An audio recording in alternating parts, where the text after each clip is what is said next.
Ram Ram everybody. मैं रोशन लाल यादव आप सभी का मेरे यूट्यूब चैनल रोशन ट्यूटोरियल पर हार्दिक स्वागत और अभिनंदन करता हूं। दोस्तों, हम डाइस पढ़ रहे हैं और डाइस आज शायद एंड कर देंगे। इसमें एक टाइप रह गया था, क्लोज स्टेट ऑफ डाइस से ओपन स्टेट ऑफ डाइस कैसे फ्रेम करें। इस पर भी क्वेश्चंस आते हैं, चलिए वो भी देख लेते हैं। और मुझे बहुत खुशी है आज की, आज कम से कम परसेंटेज हो गया हमारा, डाइस हो गई, 2 टॉपिक तो कंप्लीट हुए। ठीक है, कुछ टेक्निकल इश्यूज थे, वीडियो अपलोड नहीं हो पा रहे थे, उस वजह से वीडियो नहीं मिल पा रही आपको। ठीक है, क्योंकि मेरे पास जो नेट की स्पीड है, जियो जियो का कनेक्शन है और वो यहाँ काफ़ी स्लो चलता है, तो अपलोडिंग में बहुत प्रॉब्लम आती है। ठीक है, फिर वो बीच में जाके अटक जाता है, फिर दोबारा अपलोड करना पड़ता है। तो ये कुछ इश्यूज थे जो अब शायद सोल्व हो गए हैं। ठीक है, तो चलिए शुरुआत करते हैं आज के क्वेश्चन के साथ। और अगर आपने मेरे इस चैनल को दोस्तों अभी भी सब्सक्राइब नहीं किया है तो सब्सक्राइब जरूर करें और वीडियो को लाइक करना ना भूलिए। अपने दोस्तों के साथ इसको शेयर कीजिए और ज़्यादा से ज़्यादा लोगों को इससे जोड़िए। ठीक है दोस्तों, डाइस जो हम पढ़ रहे हैं वो देख लेते हैं। क्वेश्चन क्या है? क्वेश्चन है कि इस तरीके से आपको 4 डाइस दिए गए हैं और आपसे बोला गया है कि स्टैंडर्ड डाइस कौन सा है इसमें से स्टैंडर्ड डाइस कौन सा है, या हिंदी में बोले तो मानक पासा कौन सा है।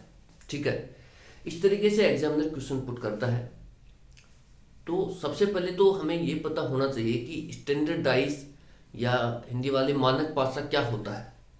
ठीक है, तो जो मानक पासा होता है दोस्तों, वो ऐसा पासा होता है, स्टैंडर्ड डाइस हम ऐसे डाइस को कहते हैं जिनके विपरीत जो साइड्स हैं उनके अंकों का योग 7 होता है।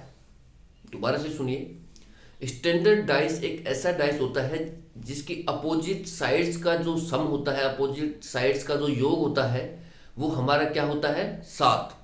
ठीक है, तो वही क्या होता है? हमारा स्टैंडर्ड डाइस होता है, मानक पासा होता है। ठीक है, इसमें एग्जामिनर ये लैंग्वेज भी पुट कर सकता है कि ये तो चलो ठीक है स्टैंडर्ड डाइस है, वो ये पूछ सकता है कि इसमें से जैसे 4 पासे आपको दिए गए हैं।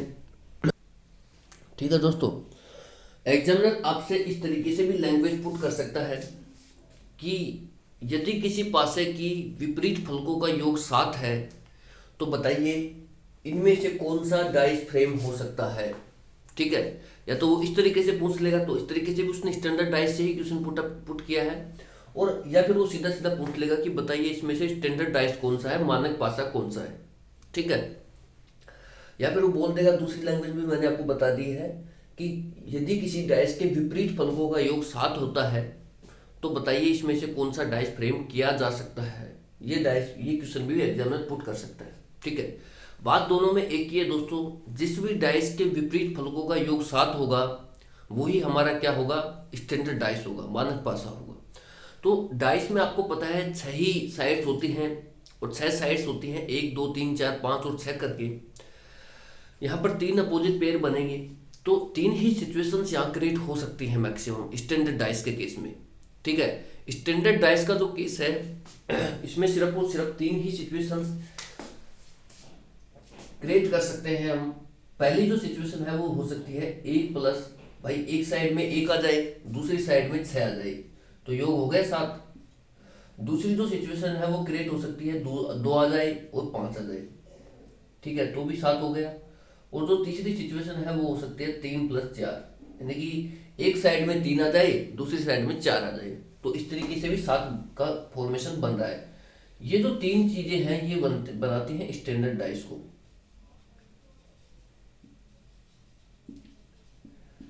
ठीक है दोस्तों, ये स्टैंडर्ड डाइस के केस में 3 ही चीजें पॉसिबल होती हैं।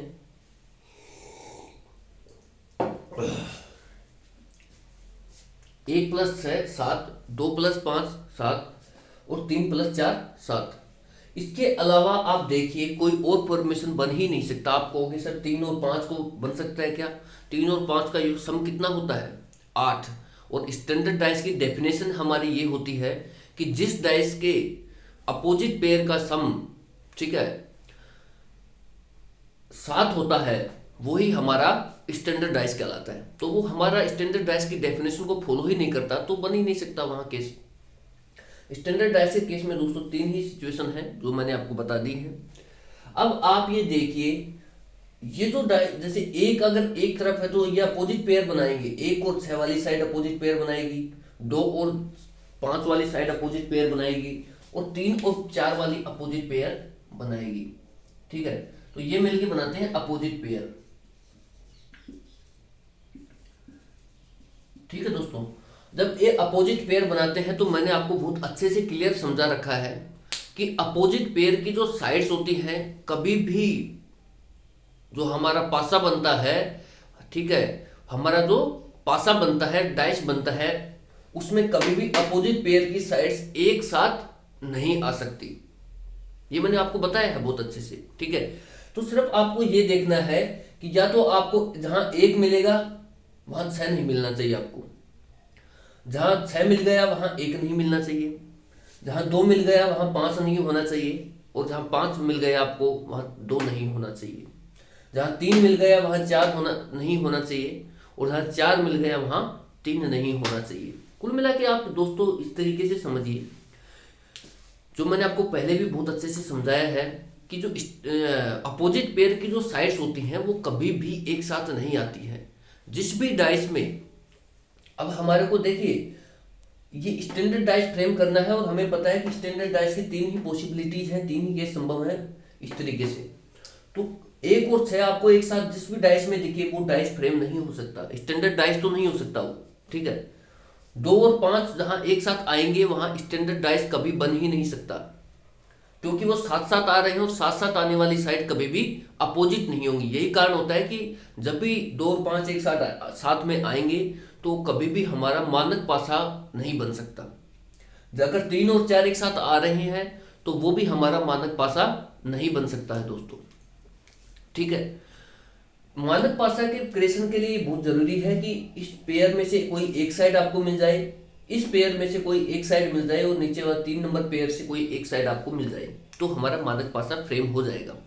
अब मैं चलता हूं ऑप्शंस की तरफ। ऑप्शन में जब ऑप्शन 1 में देखा, यहाँ 5 आ रहा है, ठीक है, 1 आ रहा है, ये 5 आ गया। अब आप देखना दोस्तों, अच्छे से देखना, जो मैं समझाना चाह रहा हूं आपको उस चीज को समझने की कोशिश करना। अब देखिए, आप यहाँ देखिए 5 आ रहा है, तो 5 आ रहा है, ठीक है, यहाँ 1 आ रहा है, ठीक है, और यहाँ 4 आ रहा है। तो आप देखिए कहीं भी हमारा जो मानक पासा क्रिएट हो रहा है उसमें कहीं भी कोई अड़चन नहीं आ रही है। एक हम तो यही तो चाह रहे हैं कि 1 के साथ 6 ना आए, 2 के साथ 5 ना आए, यानी कि जहां 1 आ गया वहां मुझे 6 नहीं दिखना चाहिए, जहां 5 आ चुका है वहां मुझे 2 नहीं दिखना चाहिए, और जहां 4 आ गया उसके साथ में मुझे 3 नहीं दिखना चाहिए। ठीक है, तो इस तरीके से दिख भी तो नहीं रहे हैं ये भाई, एक एक साइड ही दिख रही है तीनों पेयर की। तो इसका मतलब ये हुआ दोस्तों कि ऑप्शन नंबर 1 मेरा स्टैंडर्ड पासा फ्रेम करेगा। अब बात बढ़ते हैं आगे ऑप्शन नंबर 2 पर। ऑप्शन नंबर 2 में जब मैं गया तो मुझे दिखा यहाँ 3, ठीक है, तो 3 तो यहाँ पर अवेलेबल है, और ये क्या है 4। तो 3 और 4 जब एक साथ आ रहे हैं, 3 और 4, तो ये कभी भी इसका योग सम कितना हो गया 7। और स्टैंडर्ड डाइस की डेफिनेशन है दोस्तों कि जिस भी डाइस के अपोजिट पेयर का सम 7 होगा वही स्टैंडर्ड डाइस को क्रिएट करेगा, और यहाँ तो एक साथ आ रहे हैं 3 और 4, तो इस तरीके से ये स्टैंडर्ड डाइस मेरा फ्रेम नहीं हो सकता। ठीक है, आप इस तरीके से देख लीजिए। अगर आपको और भी टेक्निकल लैंग्वेज समझ में नहीं आ रही है दोस्तों, तो आप इस तरीके से देखिए, आप इस तरीके से देख सकते हैं कि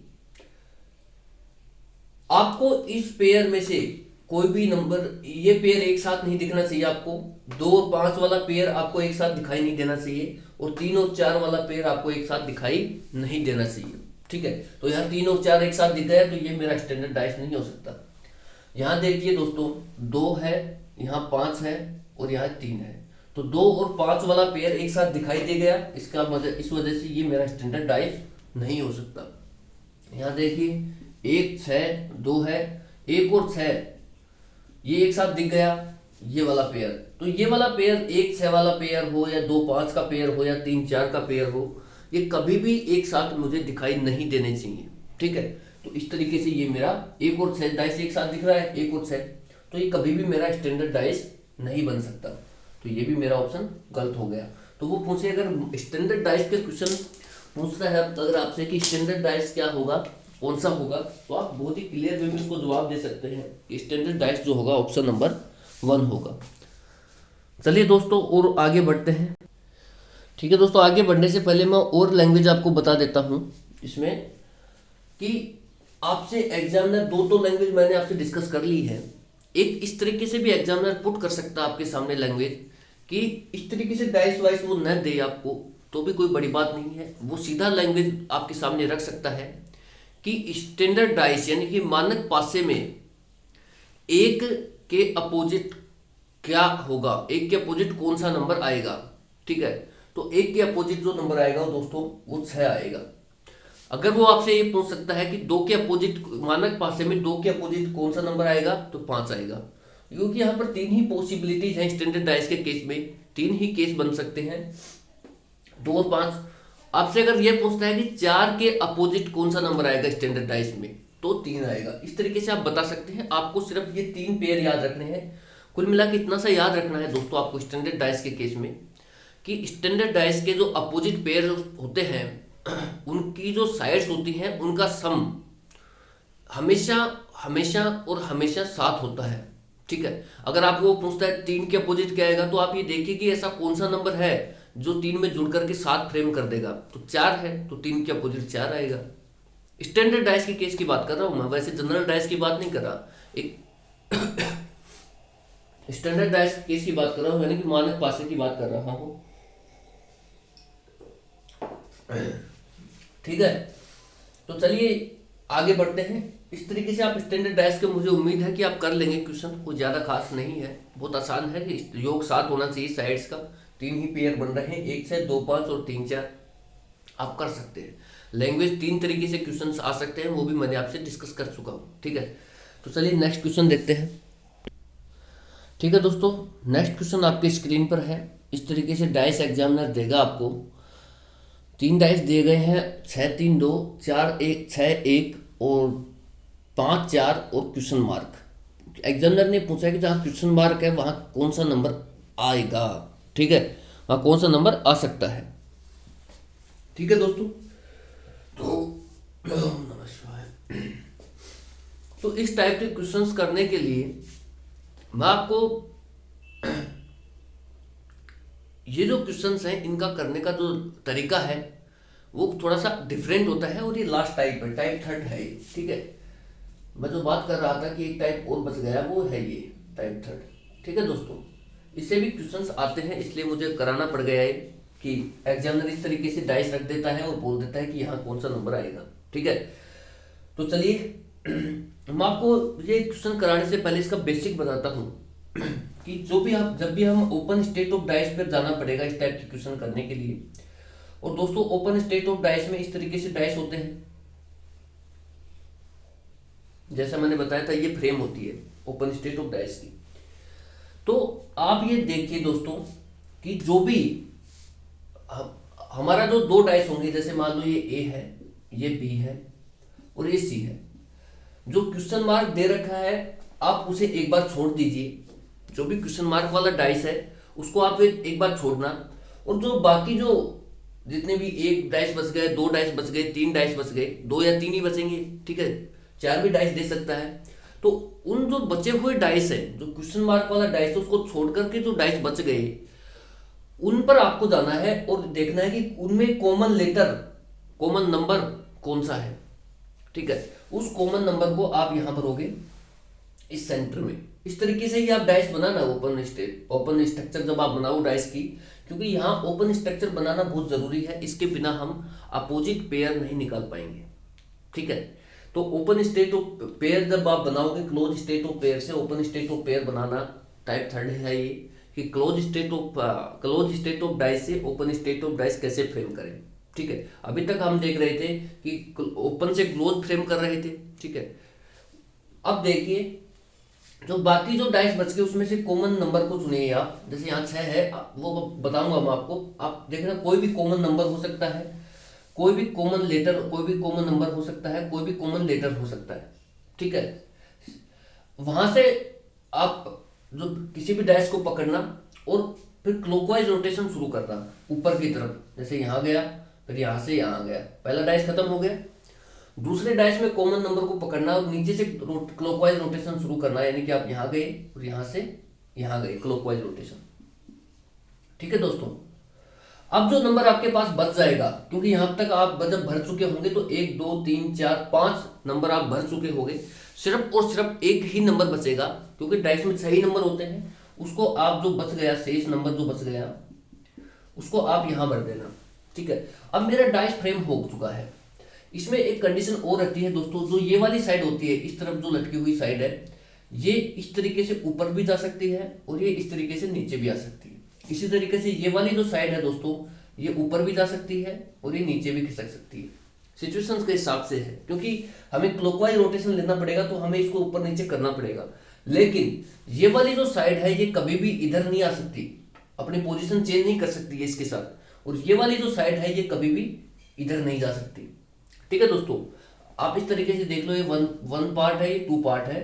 तो वन जो पार्ट वाली साइड है ये कभी भी टू की तरफ नहीं खिसक सकती, और जो टू वाली साइड है ये कभी भी वन की तरफ नहीं जा पाएगी। ठीक है, बाकी ये ऊपर नीचे हो सकती है, अपनी ही साइड में ये ऊपर नीचे हो सकती है, ये भी ऊपर नीचे हो सकती है, लेकिन ये खिसक के इधर आना चाहे तो नहीं आ सकती, और ये इधर जाना चाहे तो नहीं जा सकती। ठीक है, ये था इसका बेसिक जो मैंने आपसे डिस्कस किया है दोस्तों। अब मैं इसी फॉर्मेट पर देखना एक डाइस फ्रेम कर रहा हूं, क्योंकि मुझे ओपन स्टेट ऑफ डाइस बनाने की बहुत जरूरत है, इसके बिना मैं क्वेश्चन कर ही नहीं पाऊंगा। सेम बना रहा हूं स्ट्रक्चर, आप भी इसी तरीके से बनाना। मैंने क्या कहा था कि यहां देखिए, आप इस जो क्वेश्चन पूछा गया है, जो क्वेश्चन मार्क जहां पर अवेलेबल है, उस डाइस को छोड़ करके बाकी जितने भी डाइस बच गए उसमें आप कोई भी दो डाइस को पकड़ना और ये देखना कि इन दो डाइस में से कौन से नंबर या कौन सा लेटर या कौन सी साइड कॉमन है। ठीक है, तो यहां जब मैंने देखा तो यहां पर मैंने ये तो बता रहा हूं आपको 6 कॉमन है यहाँ, तो आपने 6 का चुनाव कर लिया। जब आप फिगर 1 में गए दोस्तों, तो फिगर 1 में जब आप गए, फिगर 1 में गए तो आपके पास आ रहा है, जब आप मैंने कहा कि फिर आप वहां से क्लॉकवाइज रोटेशन शुरू करना, जैसे 6 से 2 आ गई, 6 से क्या आ गए 2, और 2 से कहां आ गए 3। इस तरीके से आपको क्लॉकवाइज रोटेशन शुरू करना है। अब भरने का तरीका हमारा क्या होगा, फिगर 1 को जब आपने भरा तो मैंने यही बताया कि यहाँ कॉमन लेटर या कॉमन नंबर आएगा यहाँ पर, तो 6 आ गया। फिर 6 से मैंने कहा कि आप क्लॉकवाइज ऊपर की ओर रोटेट करें। ठीक है, 6, अब 2 कहां भरूं मैं, यहाँ पर क्लॉकवाइज रोटेट ऊपर किया, 2 भरा। फिर ये क्लॉकवाइज रोटेशन मैंने लिया इधर, तो 3 भर दिया। यही तो मैंने समझा है आपको। जब आप फिगर 2 में जाएंगे दोस्तों, फिगर 2 में जो कॉमन लेटर है, कॉमन नंबर है आपका, वो 6 है। मैंने यही कहा है कि 6 से क्लॉकवाइज चल रहा हूं, 6 से जब आप क्लॉकवाइज चलोगे तो कितना आएगा 4, और जब 4 से क्लॉकवाइज चलोगे तो आ जाएगा 1। आप नीचे से, अब जो सेकंड वाला डाइस है जो आपने चुना है उसको आप नीचे की तरफ से भरना। ठीक है, 6 के बाद क्या आ रहा है, नीचे भरो 4, और फिर आप क्लॉकवाइज रोटेशन लेना इस तरीके से। ये तो मैंने आपको समझाया अभी। फिर आ गया 1, 6 4 1। तो इस तरीके से मेरे 5 नंबर, 5 साइड्स, 5 लेटर भरे जा चुके होंगे। ठीक है, कोई भी 2 डाइस को पकड़ के जब आप भरोगे, अब जो नंबर बच चुका है वो आप जो बचा हुआ खाना है उसमें भर दीजिए। 1 आ चुका है, 2 आ चुका है, 3 आ चुका है, 4 आ चुका है, 5 नहीं आया है, तो मैं यहां पर भर देता हूं 5। ठीक है दोस्तों, अब मैं जो मेरे से एग्जामिनर क्वेश्चन पूछा है वो क्वेश्चन मार्क कहाँ है मुझे ये देखना है, और उस डैश को देखना है कि वहां से जब मैं 5 उस नंबर को पकड़ना है जो इसमें से हो। जैसे यहाँ पर जैसे मैंने 5 पकड़ा, 5 के क्लॉकवाइज आ रहा है, फिगर 3 की बात करता हूं मैं दोस्तों। फिगर 3 में 5 के क्लॉकवाइज आ रहा है, इस नंबर को देखना है कि यहाँ कौन सा नंबर आ रहा है। ठीक है, 5 के जो क्लॉकवाइज आप चले तो क्या आ रहा है क्वेश्चन मार्क, और 4 के क्वेश्चन मार्क के जब आप क्लॉकवाइज चलते हैं तो आ रहा है 4। ठीक है, तो 5 के जब आप क्लॉकवाइज चलते हैं तो आ रहा है क्वेश्चन मार्क। ठीक है, तो क्लॉकवाइज आप कैसे चलोगे दोस्तों, या तो आप इस तरीके से चलोगे नीचे की तरफ, या आप इस तरीके से चलोगे, 2 ही पॉसिबिलिटी, या फिर आप ऊपर की तरफ बढ़ जाओगे। ठीक है, तो अब जब 5 के जब क्लॉकवाइज चलते हैं तो 4 क्वेश्चन मार्क आ रहा है, तो ये 4 तो आ नहीं सकता, ये वाली पॉसिबिलिटी तो आपकी खत्म हो चुकी है। ठीक है, अब ये वाला जो पॉसिबिलिटी है ये आपकी खत्म हो चुकी है, आप इस तरीके से नहीं बढ़ सकते। दूसरा केस ये बनता है कि आप सर हम नीचे से बढ़ जाएं, तो नीचे से आप क्यों नहीं बढ़ सकते दोस्तों, क्योंकि डाइस में सिर्फ और सिर्फ 6 ही साइड्स होती हैं, तो वहां पर 6 ही नंबर आ सकते हैं या 6 ही लेटर आ सकते हैं, ठीक है। 7वां लेटर आप नहीं पुट कर सकते। अगर आप नीचे की ओर बढ़ोगे तो आपको एक 7वां लेटर भी दिखाना पड़ेगा, 7वां नंबर भी दिखाना पड़ेगा, जो डाइस की फॉर्मेलिटीज को, डाइस के कंसेप्ट को फॉलो नहीं कर पाता, ठीक है। तो आप यहाँ नीचे भी नहीं मूव कर सकते, क्योंकि यहाँ पर 6 साइड्स है।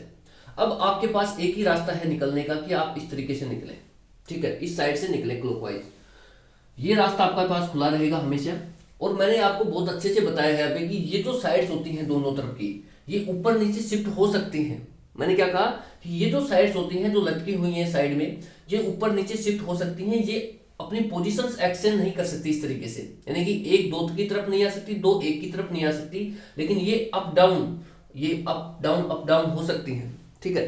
तो ये जो मैं ये मान सकता हूं कि ये जो साइड है ये यहां पर है, क्योंकि ये जो 1 नंबर की जो साइड है दोस्तों वो यहां है, ठीक है। मैंने ये कहा था कि आपको कि 1 नंबर है, जहां 1 नंबर है, एक ऊपर नीचे हो सकता है, किसी के भी सामने हो सकता है, एक 2 के सामने भी आ सकता है, एक 6 के सामने तो है ही, एक 4 के सामने भी आ सकता है और एक 5 के सामने भी आ सकता है। इसी तरीके से तो 3 है मेरा, 3 2 के सामने भी हो सकता है, 3 4 के सामने भी हो सकता है, 3 5 के सामने भी हो सकता है, ठीक है।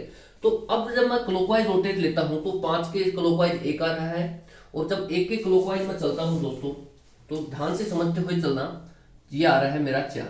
तो फिगर थर्ड में जब मैंने देखा, जो इस तरीके से मेरा डाइस बना उसमें मैंने देखा फिगर थर्ड में, जो भी फिगर थर्ड की छोड़ी आप, ठीक है, आप इस तरीके से देख सकते हैं इस फिगर में कि 5 के जब मैं क्लॉकवाइज चलता हूं तो आ रहा है क्या 1, और जब 1 के क्लॉकवाइज चलता हूं तो आ रहा है 4। फिगर थर्ड में तो ये कह रहा है 5 4 बीच में कोई लेटर आ रहा है, तो ये जो बीच वाला लेटर है ना, ये हमारा क्या आ गया 1, ठीक है। तो इस तरीके से यहां जो भर जाएगा वहां भरेगा 1 नंबर। और जिस भी ऑप्शन में, जैसे ऑप्शन इस तरीके से आएंगे आपके पास ABCD करके, बता ही देता हूं, 1 2 3 4, तो क्या आएगा 1 वाला ऑप्शन मेरा राइट ऑप्शन होगा जिसमें 1 नंबर अवेलेबल होगा, ठीक है दोस्तों। आज इस टॉपिक को मैं खत्म करूंगा, चाहे मुझे 1 घंटे का ही क्लास क्यों ना लेना पड़े, लेकिन मैं चाहता हूं कि बस आज खत्म हो जाए ये टॉपिक, और करेंगे फिर आगे चीजें। उम्मीद करता हूं दोस्तों आपको समझ में आया होगा। फिर भी नहीं आया तो एक क्वेश्चन और लेते हैं आपके लिए, ठीक है दोस्तों। ठीक है दोस्तों, नेक्स्ट क्वेश्चन आपकी स्क्रीन पर है, आप इसे देख सकते हैं कि एग्जामिनर ने आपके सामने इस तरीके से डाइस दिए हैं 4 3 2 5 2 1 1 क्वेश्चन मार्क और 6। एग्जामिनर ने आपको पूछा है कि यहाँ क्वेश्चन मार्क की जगह में कौन सा नंबर रख सकता हूँ। ऑप्शन है आपके ABCD करके, ठीक है, 1 2 3 4, इनमें से कौन सा नंबर ऐसा है जो यहाँ पुट किया जा सकता है। तो जब भी आपके सामने क्लोज स्टेट ऑफ डाइस से open state of dice examiner पूछता है, ठीक है, जब भी आपके सामने इस तरीके का क्वेश्चन आता है तो मैंने आपको बताया है कि आप open state of dice frame करें।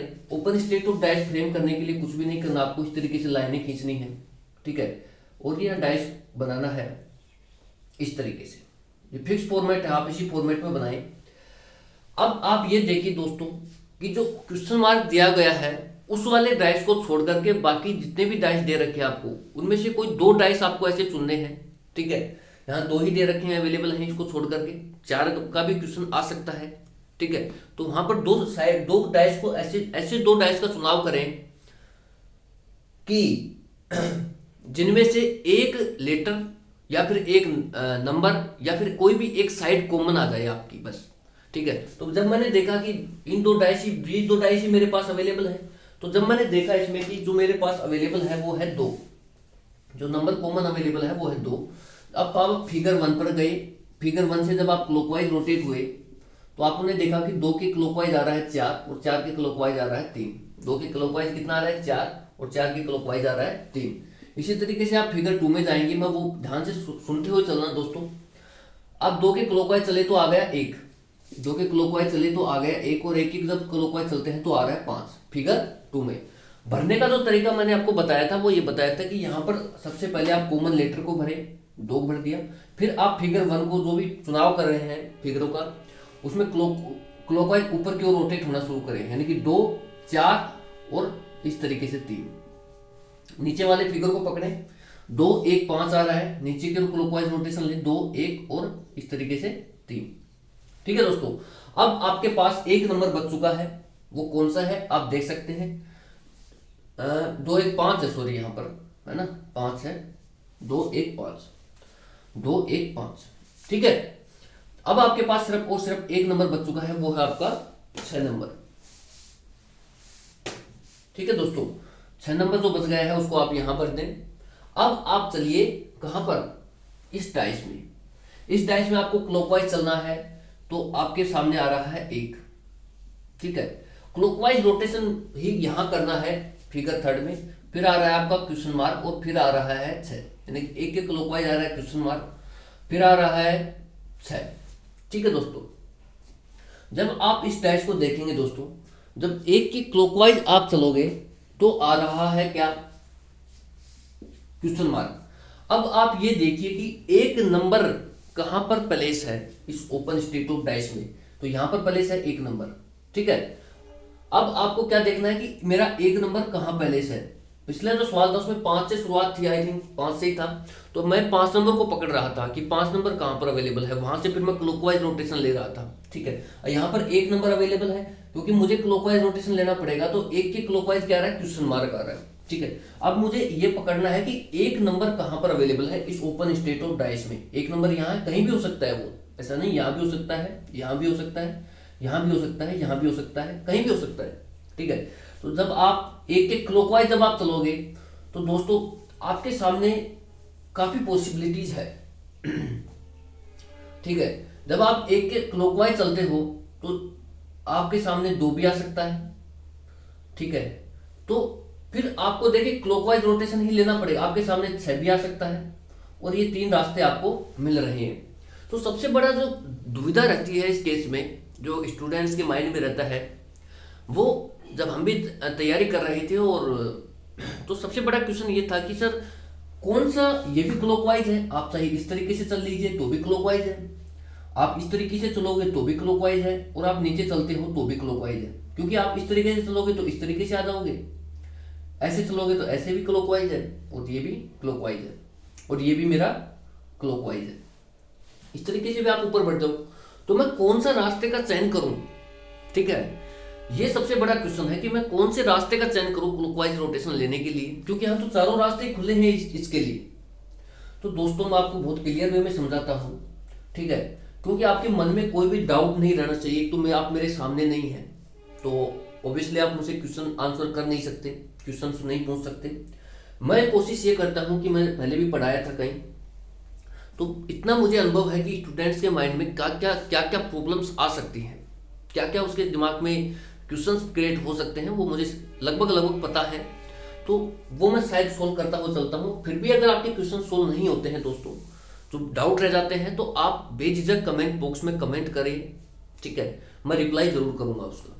ठीक है, कोई दिक्कत नहीं है, आप बेझिझक होकर कमेंट करें, रिप्लाई आपका 100% आएगा। हो सकता है कि 1 दिन ना आए, 2 दिन ना आए, लेकिन आएगा। ठीक है, तो चलिए मैं आपका ये कंसेप्ट क्लियर करता हूँ कि आपको कौन सी दिशा में जाना है क्लॉकवाइज। दोस्तों जब आपने इस साइड का चयन किया, 1 से आप क्लॉकवाइज रोटेट किया, 2 पर गए। ठीक है, और फिर भी आपको क्लॉकवाइज चलना पड़ेगा, तो आप क्लॉकवाइज चले 1 से 2, 2 से 3। ठीक है, 1 2 3, तो यहां पर 1 2, क्या यहां पर 3 आ रहा है मेरा।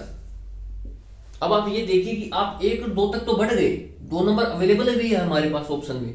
ठीक है, लेकिन 2 के जब आप क्लॉकवाइज चलते हैं डायस में, तो यहां आ रहा है 3। ठीक है दोस्तों, 2 के जब आप क्लॉकवाइज चलते हैं तो आ रहा है क्या, 3 आ रहा है। तो यहां पर 3 जो है मेरा अवेलेबल। 2 के जब आप क्लॉकवाइज 1 के जब आप क्लॉकवाइज चलते हो, मान लो यहाँ 2 कर दूं मैं, 2 के क्लॉकवाइज चले तो आ रहा है 6, तो यहाँ तो 3 आ रहा है। तो इस तरीके से मेरा ये जो रास्ता है, ये मेरा सक्सेसफुल नहीं है।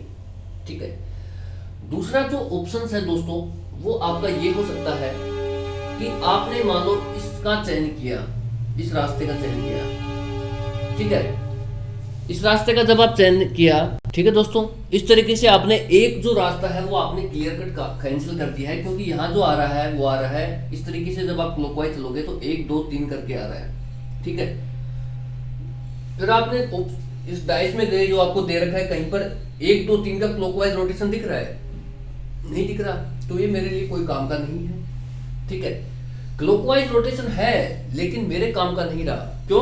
क्योंकि मुझे आंसर ही नहीं मिल रहा इससे। दूसरा जो है, आप इसने इस साइड को सिलेक्ट किया तो आ रहा है एक, मैंने कहा कि ये जो साइड है ना आपकी, ये वाली 3 नंबर की, ये अप डाउन में हो सकती है, ये ऊपर नीचे हो सकती है। तो आप जब एक एक क्लॉकवाइज चले, भाई ये मेरा पहला रास्ता जो मैंने आपको बताया, दूसरा रास्ता बताता हूँ ये वाला, कि एक एक क्लॉकवाइज गए आप तो 3 आ गया, क्योंकि 3 यहाँ शिफ्ट हो जाएगा, कर सकते हैं आप।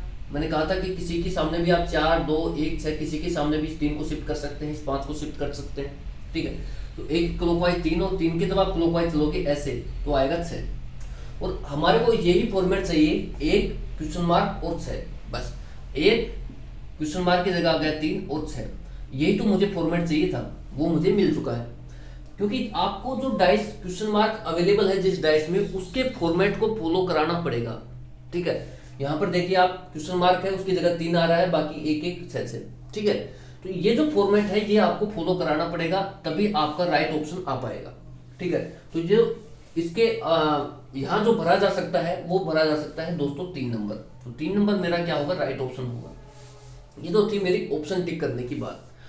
अब मैं आपको 2 ऑप्शन और हैं। आप कहोगे कि सर मैं इस रास्ते से भी तो जा सकता हूँ क्लॉकवाइज, आप तो ये कह रहे हो कि क्लॉकवाइज रोटेट करना है, तो बिल्कुल जा सकते हैं। आपने तीसरा रास्ता पकड़ा होगा, एक की क्लॉकवाइज जब आप चले तो आ गया 6, और 6 के जब आप क्लॉकवाइज चले तो आ गया 5। तो क्या आप देखिए कहीं पर 1 6 5 का कोई कॉम्बिनेशन है किसी डाइस में? नहीं है। ठीक है, चौथा जो सवाल है, चौथा रास्ता है, वो आ रहा है 1 5 और 2। ठीक है, 1 5 और 2 इस तरीके से। तो ये जो है आप कहोगे सर फिगर 1 में नहीं है, लेकिन फिगर 2 में तो है 1 5 और 2 क्लॉकवाइज रोटेशन आ रहा है 1 5 2 का। बिल्कुल आ रहा है भाई साहब, क्लॉकवाइज रोटेशन आपको मिलेगा। लेकिन आप ये देखिए कि 1 5 2 तो हमने क्या चेक किया कि क्लॉकवाइज रोटेशन है या नहीं है? तो है। लेकिन फिर आप क्वेश्चन मार्क वाले क्वेश्चन पे गए, आपको तो यहाँ जो डाइस का नंबर फ्रेम करना है, नंबर भरना है, या कोई भी साइड भरनी है तो यहाँ भरनी है। आप ये देखिए जिस डाइस में क्वेश्चन मार्क अवेलेबल है, क्या उस डाइस के क्लॉकवाइज रोटेशन को के फॉर्मेट को फॉलो कर पा रहा है हमारा ये 1 5 2? 1 5 2 नहीं कर पा रहा। हमारा आंसर तो तब आएगा ना जब वो क्लॉकवाइज रोटेशन जो फिगर सी, यानी कि जो क्वेश्चन मार्क अवेलेबल है जिस डाइस में, उसके फॉर्मेट को फॉलो करे, तब जाके हमारा आंसर आ पाएगा। ठीक है, तो उसको फॉर्मेट को ये वाला फॉलो नहीं कर पा रहा, इसलिए ये मेरा कोई काम का नहीं रहा, ये भी कोई काम का नहीं रहा। हाँ, ये वाला से मेरा 1 3 6 1 3 6, ठीक, एक क्वेश्चन मार्क 6 यहाँ से मेरा आंसर आ चुका है, और ये भी कोई काम का नहीं रहा। ठीक है दोस्तों, उम्मीद करता हूँ कि आपका डाउट क्लियर हुआ होगा। आपको अगर थोड़ा जल्दी लगता है बोलने में, स्पीड कम करके आप 2 बार देखिए, 3 बार देखिए, कंसेप्ट क्लियर हो जाएगा आपको। ठीक है, और चलिए और क्वेश्चन देखते हैं दोस्तों। उम्मीद करता हूं दोस्तों कि आपका जो क्लॉकवाइज रोटेशन का जो कंसेप्ट है कि सर आप चारों दिशाओं में कौन सी दिशा में जाएं, तो उस दिशा में आपको जाना पड़ेगा दोस्तों जिस दिशा में जो क्वेश्चन मार्क वाला डाइस है उसके फॉर्मेट को फॉलो कर रहा है। ठीक है, क्लॉकवाइज रोटेशन होना, क्लॉकवाइज रोटेशन तो आप चारों दिशाओं में चला सकते हैं, लेकिन आपको आंसर तभी आ पाएगा, आपका आंसर तभी मिल पाएगा आपको जब आप जो क्वेश्चन मार्क वाला डाइस है उसकी दिशा में रोटेट होना शुरू हो गए। ठीक है दोस्तों, ये शायद आपको समझ में आया होगा, ये उम्मीद कर सकता हूं मैं। ठीक है, चलिए आगे बढ़ते हैं। ठीक है दोस्तों, नेक्स्ट क्वेश्चन लेते हैं।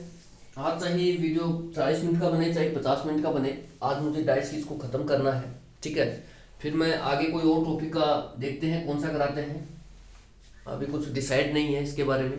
ठीक है, तो चलिए आपके सामने इस तरीके से जब भी डाइस आता है दोस्तों, आप क्वेश्चन को देखिए। ठीक है, ABC करके इस तरीके से आपके सामने डाइस है।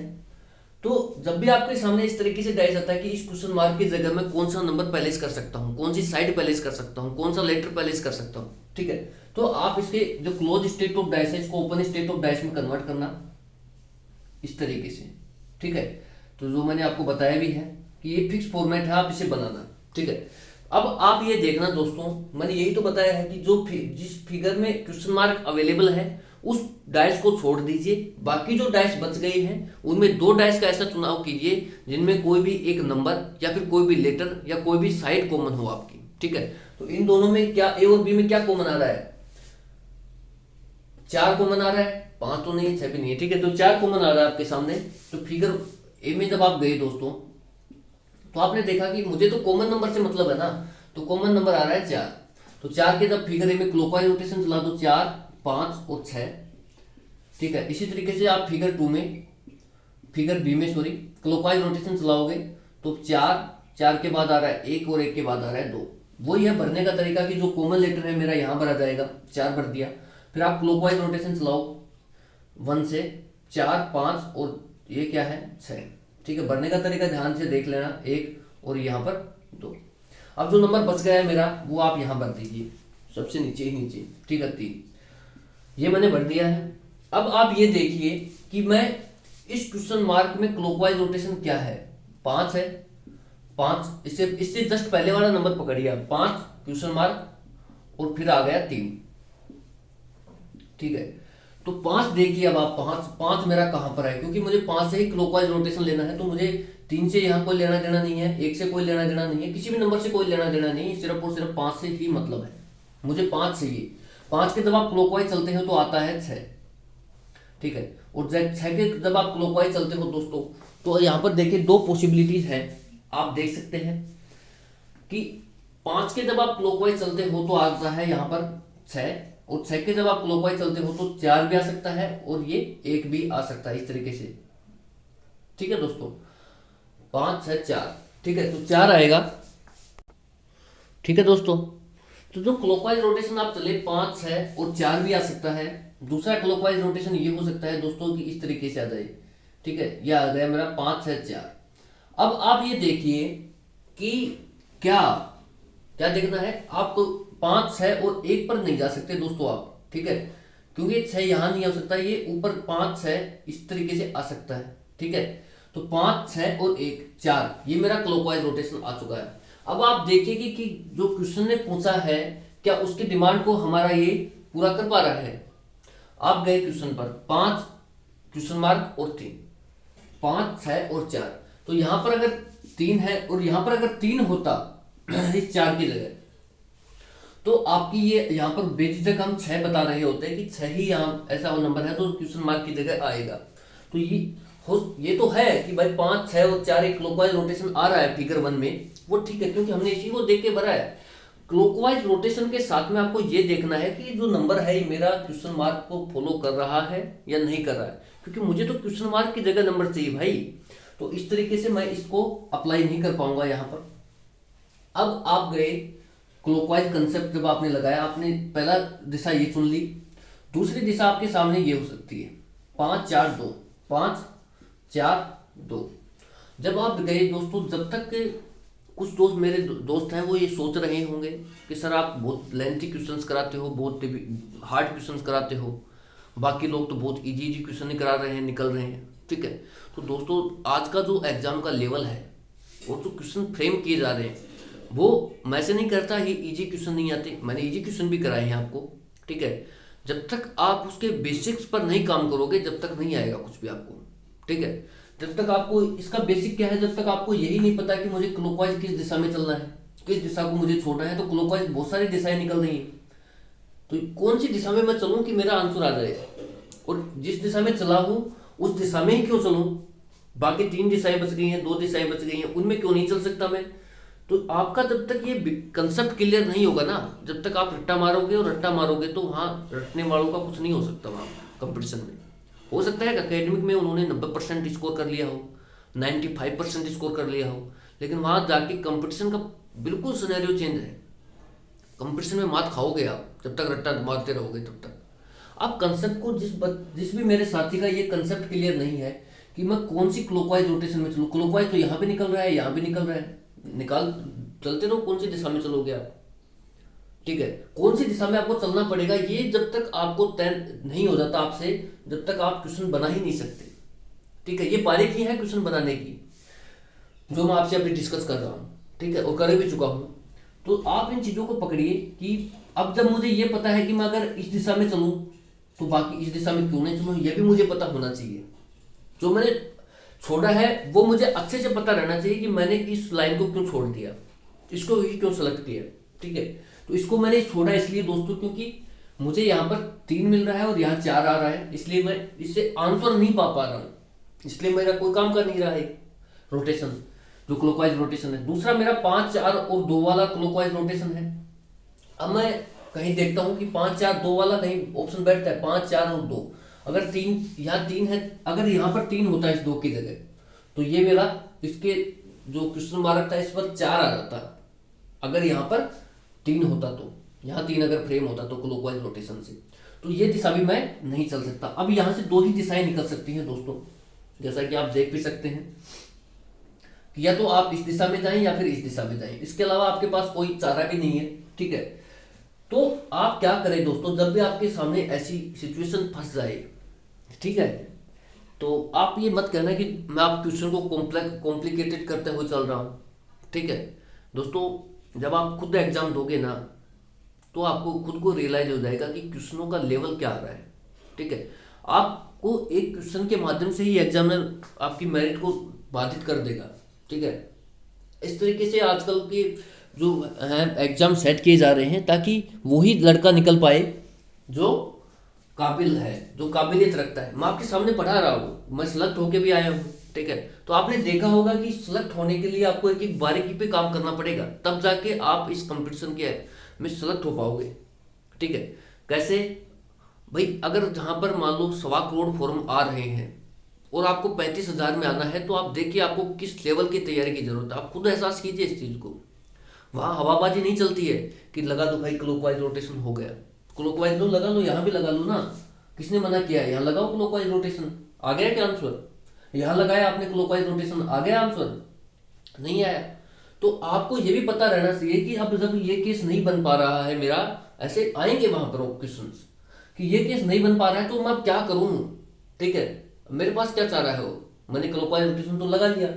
अब जब क्लॉकवाइज रोटेशन मैंने लगा लिया, दोनों ही मेरे रास्ते फेल हो गए हैं, आंसर तक नहीं पहुंच पा रहे हैं, तो दोस्तों इसमें एक और चीज ऐड कीजिए आप, ये जो 5 वाली डाइस है ना, सबसे ऊपर ही ऊपर की टॉप मोस्ट डाइस है, ये खिसक करके क्या आ सकती है, ये नीचे आ सकती है इसकी। और जब भी आपके सामने इस तरीके से क्वेश्चंस बने, तो ये जो तो बॉटम डाइस है ये खिसक करके ऊपर जा सकती है। ठीक है दोस्तों, तो इसमें से कोई एक डाइस आप खिसका सकते हैं एक एट ए टाइम, यानी कि इस एक समय पर आप या तो 5 को खिसका सकते हैं नीचे, या फिर आप 3 को खिसका सकते हैं ऊपर।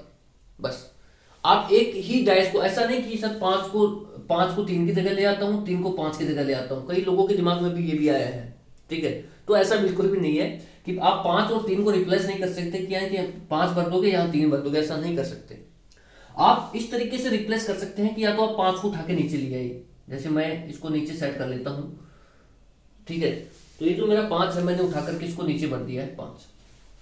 ठीक है, अब मेरी जो साइड है 5 नंबर की, ये ऊपर से गायब हो चुकी है, आप ये मानिए। ठीक है, जब आप 3 को ऊपर लेके जाओगे तो यहाँ 3 नंबर रहेगा ही नहीं। ठीक है, तो इस तरीके से पूरा रिप्लेस होता है। ठीक है, तो आप ये सोचिए दोस्तों कि ये जो 5 है इसको मैं उठा करके नीचे शिफ्ट कर दिया हूँ, तो ये सबसे बॉटम में आ गया मेरा, यानी कि टॉप को बॉटम में जा सकता है, बॉटम टॉप में जा सकता है। ठीक है, बात एक ही है। जब आप इसके गए 5 को उठा करके आपने नीचे शिफ्ट कर दिया, अब आप यहाँ से क्लॉकवाइज रोटेशन शुरू कीजिए दोस्तों। आपने किया रोटेशन, 5 के क्लॉकवाइज आ रहा है, इधर तो जाने का कोई मतलब नहीं रहा, इधर भी जाने का कोई मतलब नहीं रहा, क्योंकि नीचे कोई नंबर ही नहीं है। आप 6 तो रख दोगे, 5 6, फिर नीचे क्या रखोगे, कुछ नहीं रख सकते आप। ठीक है, तो ये मेरे साइड इस दिशा में भी नहीं जा सकता, मैं इस दिशा में भी नहीं जा सकता क्योंकि यहाँ कुछ है ही नहीं मेरे पास, जाऊंगा कहाँ से। या फिर इस दिशा में 5 3 और 6 आ रहा है, 5 3 और 6, फिर मैं इस पर गया 5 3 और 6। ठीक है, तो यहाँ भी मेरा ये क्लॉकवाइज रोटेशन सक्सेसफुल नहीं रहा। ठीक है, इस तरीके से मैं नहीं जा सकता, इस तरीके से तो जा ही नहीं सकता क्योंकि ब्लैंक है पूरा। ठीक है, अब मेरे पास एक ही दिशा बचती है, आपको ये पता होना चाहिए कि मैं इस दिशा में ही क्यों जा रहा हूँ, बाकी दिशा में क्यों नहीं बढ़ पा रहा हूँ मैं, ये मैंने आपको समझाया अभी।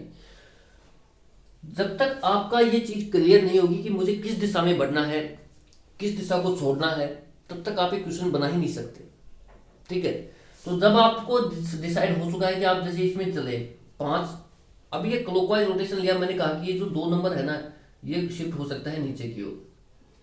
तो इस 2 नंबर को आपने यहाँ शिफ्ट कर दिया है नीचे की ओर, इस 2 नंबर को आपने उठा के यहाँ शिफ्ट कर दिया। हो सकते हैं ऐसे शिफ्ट हो सकते हैं, मैंने आपको बताया है अभी। तो 5 के क्लॉकवाइज आ गया, 2 के जब आप क्लॉकवाइज चलोगे तो आ जाएगा 3। तो जब आप दोस्तों ये स्ट्रक्चर आपने देखा, क्योंकि आपके सामने ये स्ट्रक्चर होना बहुत जरूरी है, 5, 2 और 3, यानी कि इसके जो 2 नंबर हैं डाइस के, ये मिलना बहुत जरूरी है। जैसे यहाँ पर 5 और 3 मिलना जरूरी है, तभी तो आप बता पाओगे कि क्वेश्चन मार्क की जगह क्या आएगा। तो क्वेश्चन मार्क की जगह क्या आएगा वो आप बता सकते हो कि क्या आएगा, 2 नंबर आएगा, और 2 नंबर वाला ही ये ऑप्शन मेरा सही होगा।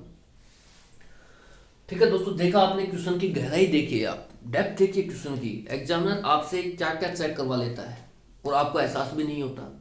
ठीक है, आप तो बस क्लॉकवाइज क्लॉकवाइज करते रहते हो और एग्जाम में जाके वही नारेबाजी करके आ जाते हो। ठीक है, तो आप एक क्वेश्चन की डेप्थ को समझिए कि मैं जिस दिशा में बढ़ रहा हूँ, जिस दिशा को मैंने लिया है, ठीक है, क्या वो दिशा सही है, मैं इस दिशा की तरफ ही क्यों बढ़ रहा हूँ। बाकी मैं 3 जो साइड मेरी बच रही है, 2 साइड क्लॉकवाइज की बच रही है, उनमें क्यों नहीं बढ़ पा रहा भाई। एक 4 साइड 4 दिशाओं में आप बढ़ सकते हैं। तो आपके पास ये पता होना चाहिए कि मैं एक दिशा जो मैं बढ़ रहा हूँ उस पर क्यों बढ़ूं, बाकी 3 दिशाओं में क्यों न बढ़ूं मैं क्लॉकवाइज रोटेशन के लिए। जैसे मैंने आपको बताया कि यहाँ से रिजल्ट नहीं आ रहे, बढ़ तो सकते हैं लेकिन रिजल्ट नहीं आ पा रहा है। ठीक है, क्योंकि मुझे 2 नंबर कॉमन चाहिए, जैसे यहाँ पर 5 और 3 कॉमन चाहिए मेरे को। ठीक है, तो नहीं आ रहा है तो फिर आपने जैसे मैंने बताया कि टॉप बॉटम में आ सकता है, बॉटम टॉप में आ सकता है एट ए टाइम, दोनों एक साथ शिफ्ट नहीं हो सकते। ये बात बहुत ध्यान जरूरी है, ध्यान में रखना इसको। और जब फिर आपने क्लॉकवाइज रोटेशन शुरू किया यहाँ पर ला करके, तो भी आपके सामने वही चारों दिशाएं आके खड़ी हो गई। तो आपको किस दिशा में बढ़े ताकि आपका आंसर आ जाए, वो चीज़ मैंने आपको बहुत अच्छे से बताई है दोस्तों। तो उम्मीद करता हूँ दोस्तों कि आपको समझ में आया होगा ये कंसेप्ट। चलिए ठीक है दोस्तों, और बस आज हमारा ये डाइस में इतना कहना चाहता हूँ आपको कि जो आपको कराया गया है आप उसे अच्छे से पढ़िए। डाइस में 2 से 3-4 बार आप जो नोट्स बनाए हैं जिस भी साथी ने, उसको 2 से 3 बार ज़रूर निकालें। ठीक है, और कोई भी बुक से प्रैक्टिस करने की ज़रूरत बिल्कुल भी नहीं है, क्योंकि मैंने यहाँ पर प्रैक्टिस आपको बहुत ज़्यादा करा दी। ठीक है, कंसेप्ट भी बताया प्लस प्रैक्टिस भी कराई है। ठीक है, तो जैसा मैंने आपको कहा था कि आपको कोई भी बुक परचेज करने की जरूरत नहीं है, तो बिल्कुल भी ना करें। आप जो नोट्स बताए हैं मैंने आपको बनवाए हैं, इसको ही 3 से 4 बार आप रिवाइज करें। ठीक है, और चलिए हमारा डाइस है वो आज डाइस का द एंड हो गया है। बहुत खुशी है ये बता करके आपको कि हमने डाइस को ख़त्म कर लिया है। ठीक है, और अब आगे क्या होगा वो देखते हैं। ठीक है दोस्तों, तो आप इस चैनल को बस इतना ही कहेंगे कि ज़्यादा से ज़्यादा लोगों में जल्दी से जल्दी इसको प्रमोट करें। और अब मेरी तरफ से ये डाइस कंप्लीट है, आप प्रैक्टिस कर सकते हैं।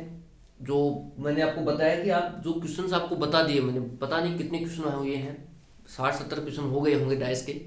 तो बस आप इन्हीं से ही प्रैक्टिस करें, इनको ही मैं तो यही कहूँगा कि इनको ही आप 4 से 5 बार निकालें, ताकि आपके कंसेप्ट बहुत अच्छे से बिल्डअप हो जाए और आपका क्वेश्चन बहुत ईजीली सोल्व हो जाए। एक बात और मैं बताना चाहता हूँ कि डाइस का जो क्वेश्चन होता है मैक्सिमम रूल नंबर 5 से, जो क्लॉकवाइज कंसेप्ट है, 70% 80% केस में क्या होता है कि उस क्लॉकवाइज कंसेप्ट से ही क्वेश्चन सोल्व हो जाता है। 20 से 30% केस ऐसे फंसते हैं जहां हमें ये डेप्थ पढ़ने की जरूरत पड़ती है। ठीक है, क्योंकि हमें पता नहीं कि हमारे शिफ्ट में कौन सा टाइप आ जाए, कौन सा क्वेश्चन, क्या बताओ उस 20-30% में से ही क्वेश्चन हमारे शिफ्ट में ही पड़ जाए, तो हम उसको नहीं बना पाएंगे। ठीक है, बाकी ज़्यादातर केस में आप बढ़ते क्लॉकवाइज कंसेप्ट लगाएं, डैश के क्वेश्चन में लग जाता है तो ठीक है। बाकी आ जाते हैं 70 से 80% ऐसे क्वेश्चन एग्जामिनर देता है जहां वो आ जाता है आंसर क्लॉकवाइज कंसेप्ट लगाते ही। ठीक है, बाकी नहीं तो आप इस तरीके से जो करें 4 से 5 बार इसको रिवाइज करें नोट्स को, इतना ही कहेंगे। और मेरी तरफ से आज डाइस का द एंड हो चुका है। ठीक है, तो thank you so much for watching. जय हिंद दोस्तों। अब आप देखिए दोस्तों, अब आप देखना कई लोग क्या होते हैं कि बड़ी बड़ी मोटी मोटी किताबें लाते हैं वर्बल नॉन वर्बल का। ठीक है, तो वो आप बिल्कुल भी ना लाएं, मैं तो यही कहूँगा, क्योंकि आप अपनी एनर्जी को बचाइए। इस एनर्जी को आप किसी और सब्जेक्ट पे लगाइए, क्योंकि आपके पास जो एनर्जी है वो लिमिटेड है। आप एक लिमिटेड ही मेहनत कर सकते हैं, इससे ज़्यादा नहीं कर पाओगे आप। इसलिए आप बेहतर ये रहेगा कि आप जहाँ में टाइम बच सकता है हमारा, जैसे रीजनिंग है वहाँ टाइम बचाया जा सकता है, जो मैं करा रहा हूँ वो भी कर लोगे आप, बहुत है, मोर देन सफिशियंट मानो आप। ठीक है, आप यही करें आप यहाँ से टाइम बचाइए और मैथ में डालिए, जीएस में डालिए, ठीक है, उसको इंग्लिश में डालिए, तब जाके आपका सिलेक्शन हो पाएगा लास्ट स्टेप तक। ठीक है, इतना ही कहेंगे। Thank you so much for watching. जय हिंद दोस्तों।